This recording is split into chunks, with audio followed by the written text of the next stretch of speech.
Testing, testing, testing, testing, testing, testing, testing, testing, testing, testing. Hello, hello, hello.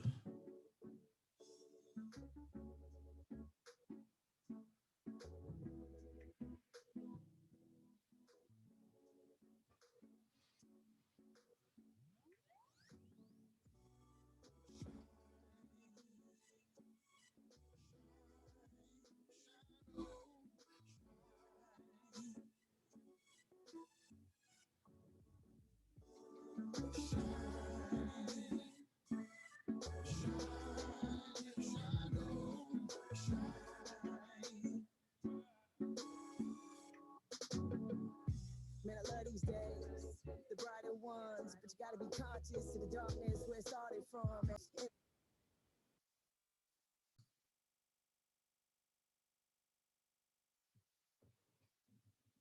Testing, testing, testing.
liflow.com and book your free session.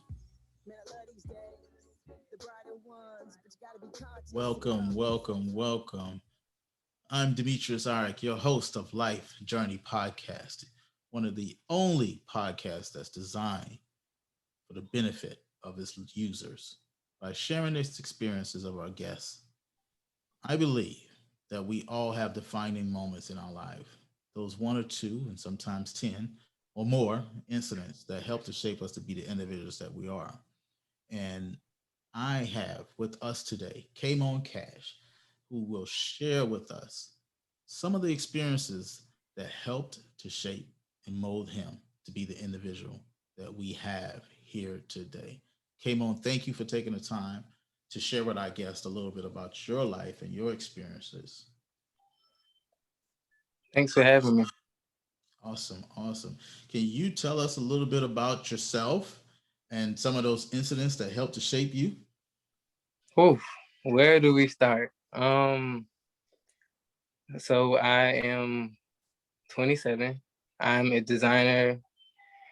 Well, I want to say based out of New York, but I'm actually currently in South Carolina. Um, and I think one of my, I give credit to my education. Going to SCAD, I think, really opened me up to just a lot of different people, a lot of different, from a lot of different places. And I really think that's a place I reference a lot because it allowed me to get comfortable with myself. For the first time, I was in a place where people were like, "Oh, you have red hair. That's cool. I like that. Oh, you have short shorts on. I like that. Oh, you have cool tattoos." So it kind of just let me be and explore and just walk around with a purse if I wanted to, paint my nails if I wanted to, relax my hair if I wanted to. So I think being in that environment just kind of let me thrive and just figure out who I am because I feel like a lot of people don't take the time to just explore things they want to because of what people would say or what they would do. And I was one of those people. And being in that environment just really, so that I think is probably one of my most important um, experiences that shaped me into who I am. And then secondly, I would have to say my parents. Just seeing everything they went through to have me, because they had me quite young, kind of forced me to not want kids. Right now, I'm 27, and I'm like, I can't imagine having a kid that's like 11, 12 running around. I don't know how they did it. And I think seeing their drive, just some of the things they had to go through, really forced me to be that person who buckled down, focused, and really focused on school, focused on career, focused on where I want to be, what I want to do, because they didn't have that luxury. They had to, figure out what I'm gonna eat, what I'm gonna wear. So they have to, do whatever they have to do to get money. And lastly, I would have to say New York.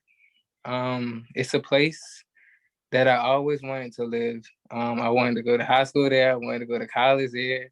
I just couldn't get there for to save my life. I actually wanted to go to Pratt. That was my first choice for college, and I was offered the presidential merit scholarship, but it still was just so expensive, even with those scholarships. So that's why I chose SCAD, and it was closer to home. But I feel like the hustle and bustle of the city just like inspires me because like people are just grinding like day and night, like for hours. And I think that fast pace, that quickness, it just like motivates me too. Like seeing people work so hard, I'm like, dang, I feel lazy. And like people tell me like watching me, they feel lazy. And it's just like interesting because I don't know. It's like we all just have that thing where you see what people are doing and like you're so proud of them, even if you're not close to them. Like, and I think that's definitely the energy I get from New York. Well, you've tackled quite a few things, Kamon. Let's start with the college experience. Okay. So you spoke about getting in college and finally feeling free, finally feeling that you can share um, the image or the person who you were to become who you actually are in college. So it got to an opportunity where you were able to really let your guard down and be creative and just feel in tune with yourself. And it almost seemed like you were going through an internal battle prior to, but college experience and being exposed to different cultures and different people gave you affirmation that I can be who I want to be or be who I am. Absolutely. And it's funny because to this day, I wouldn't wear a purse, but I did at one point, just to see, like what does this feel like? Why do people want to do this? What what is the excitement around this? And I think it all helped. Even the painting nails, like I painted my nails once, black, and like now I know I don't want to do that anymore. But just being able to do it, uh, and just having that freedom, I'm so thankful to be in that environment because I didn't feel, and it could just be me. Like I didn't feel comfortable in any other space that I was in, and that could be on me. Right. But what would you say to someone else that haven't, that haven't gotten to that point where they, or may not have the ability to go to college, but still struggle with that self identity? What would you share with that individual? I would definitely say to start small. Because it's definitely an adjustment. It's definitely a lot. But it is important to figure out who you are. So you definitely have to take some sort of steps to get into that. And I think that could be like for me, I think hanging out with people who were more comfortable with themselves than I was really helped me because it showed me certain things that I was like, oh, I wouldn't do that. But this person is just out here, like wearing the short shorts I want to wear. Like just putting yourself around those people and seeing how they navigate the world and learning from them, I think could be a good first step. So it definitely sounds like, surrounding yourself with like minded individuals. My Definitely. mama always used to say association brings assimilation. I remember she used to say that all the time. So it's definitely picking your crowd and making sure that you are around people that exude the things that you want, that Exactly. energy that you want. I think it is an important part of the lesson that you're sharing. Um, so you go to SCAD, you thrive, and then you do wind up in the city of New York. You in that environment, and you said that it's just the overall hustle of the city, the hustle and bustle of the city. Definitely, New York City is a beast, is a monster, but it definitely has some good points if you're like you're willing to be observant. Because people are always grinding, so it's definitely inspirational for you to like, let me step up my game because I see other people out here in these streets, Yeah. 2 or 3 o'clock in the morning grinding. I need to get up. I need to get up and write. I need to get out and design. Whatever it is, it's more challenging is to do things.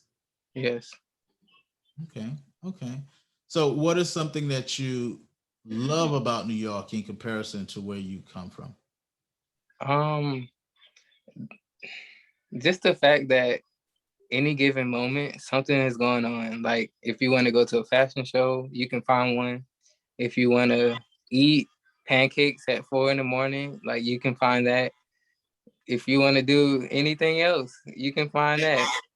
And I think that's why I'm most fascinated with it because it's a place where I've learned anything you're looking for, you can find it there.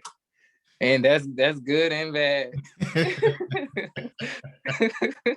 Yeah, you have to tame it sometimes, but it's accessibility. It's being able to have anything that you want. You as long as it's within your means, it's definitely there. Yeah. In the big city of dreams, I hear that.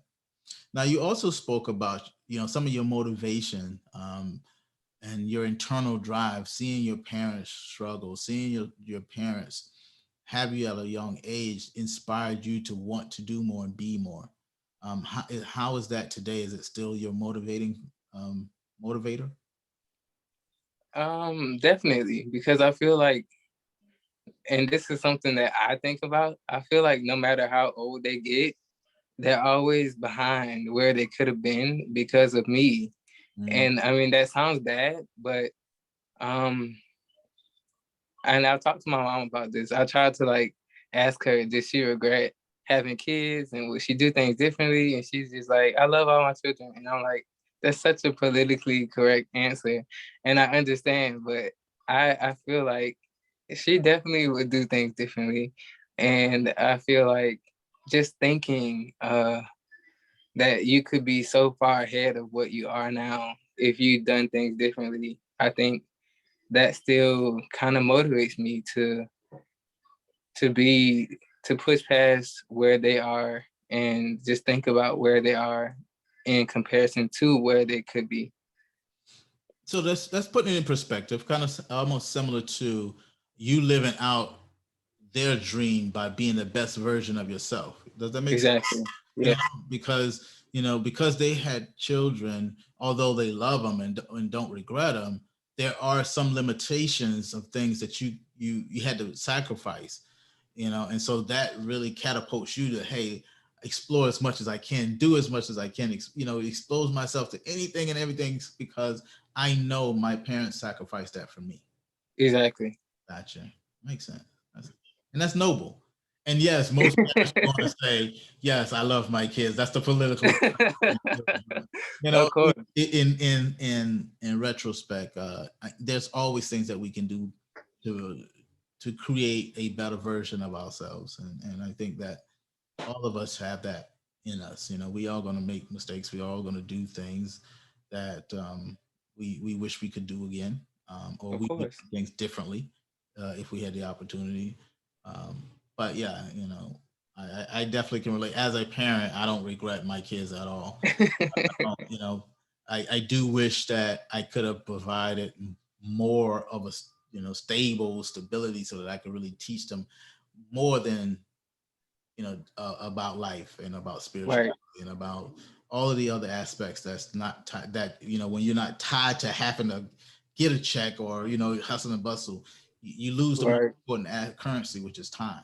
You know what I mean? Hmm. That's something that you can't take back. So you know that is why I would wish I had an environment where I could spend all the time I possibly could with them to cultivate them and nourish them, because I didn't have to worry about distractions of trying to survive. You know what I mean? Right. So, if we were in a situation where we were financially stable and secure or wealthy, um, generational wealth, then I could literally have to worry about, Yeah. we just literally worry about how can I develop this being to be the best version of them, they could Yeah. possibly be. And they don't have to worry about eating and surviving or having a house or, whatever. They got all of that. All you got to worry about is how you can be the best version of yourself. So Yes. that is definitely as a parent, with wisdom, that's one of the things that I've learned. So talk about some of the trials that you endured to get to a point in your life where you feel that, I have to stay going. I have to always be this energizer bunny to shatter, um like just being normal. Like, or meteor. You like, I want to do more. I don't want to be normal. I don't want to be average. I want to be a lot more than that. So Yeah. I think that's actually one of the things I'm working on, and it's knowing when to take a break.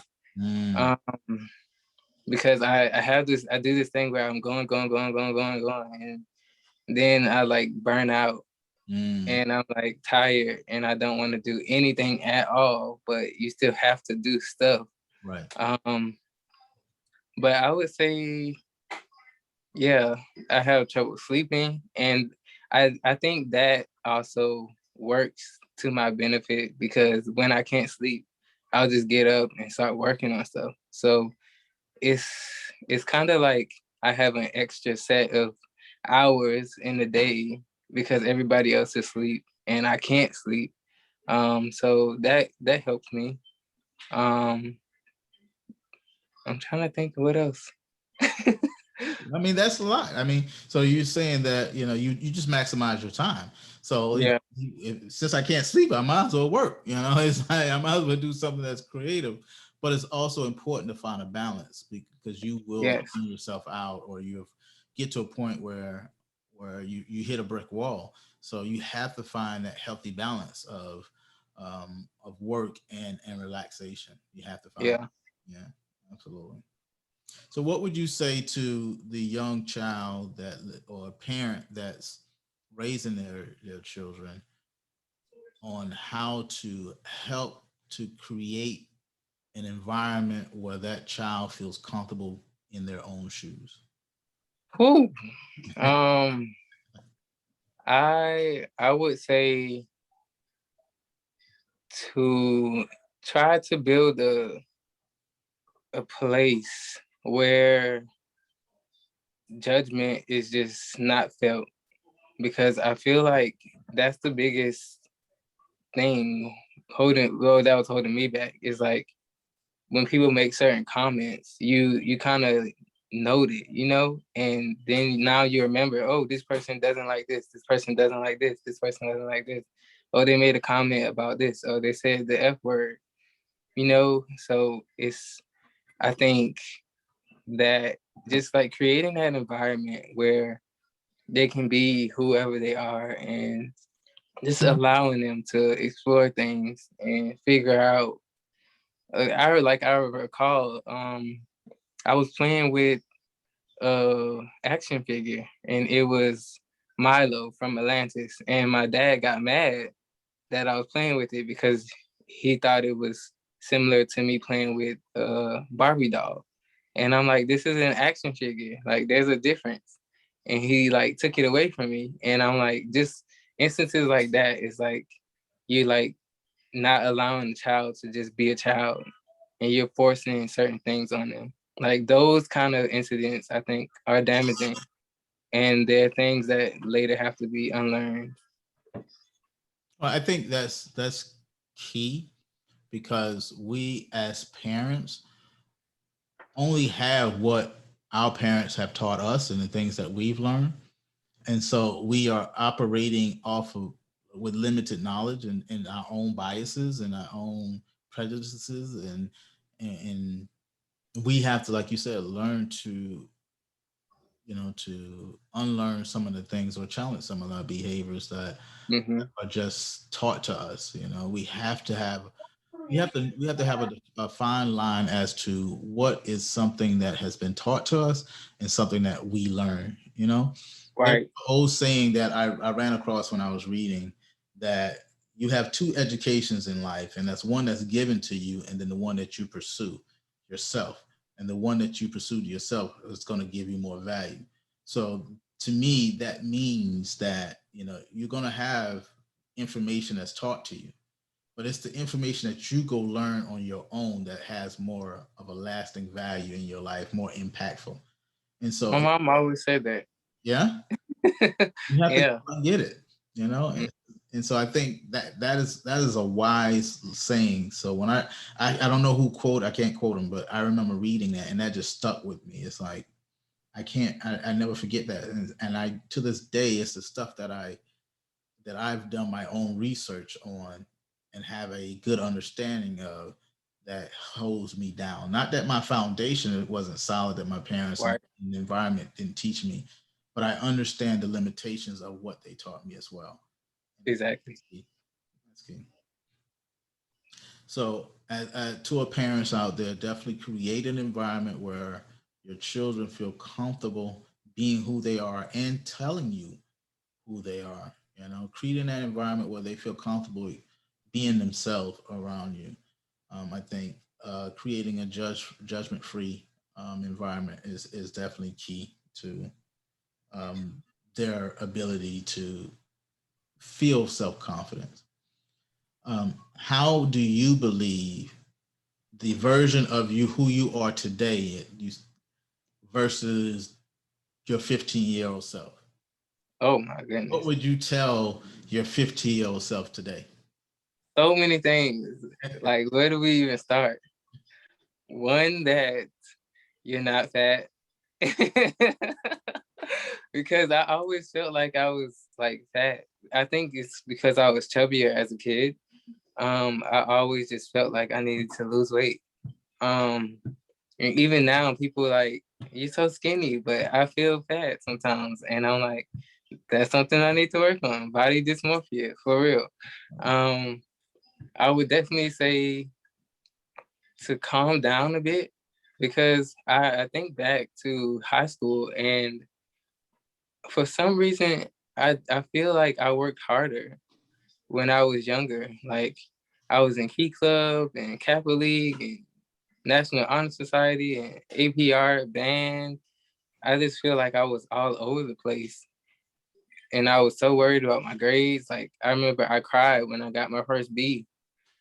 And my mom was just like trying to console me. And I'm just like, I don't know what I embarked out to do, but I just wanted to be so perfect. And I think I would tell myself to calm down. It's gonna be okay. Like you're gonna make it to where you want to. And but I also feel like on the same hand, it's like if I had calmed down, I don't know if I would be where I am now. So it's like kind of like I'm glad that I was that person that was an overachiever. And everything happens for a reason. There's no such thing as mistakes. So to your credit, I think as a foundation and growing and having that type of tenacity and will placed you above a lot of your peers because they didn't have that. And a lot of times it's will that separates us. It's will that really catapults individuals to that achievement success level. It's their desire to be better. And some people don't have that. And so Right. they don't succeed to the level. So that's your motivation factor. But also body shaming is real, and I, as a It is. chubby guy myself growing up, I know how that stuck with me throughout my years of my life, and it took many years to get to a point to be comfortable in my own skin, and so and some days to like you said, even to this day as a grown adult, sometimes I'm like you get a little better sit ups, but yeah, I think that all shapes who you are, and so or who you become Yeah. unless you get to a point where you're 100% comfortable in yourself. That's key. So Mr. Kamon, what else would you like to share with our listeners? Um, There's I don't know. one more thing that you could share with them, or matter of fact, share with that teenage, that 15-year-old self. What would be that one thing that you would share outside Um, of being patient and being comfortable in your own skin? Like,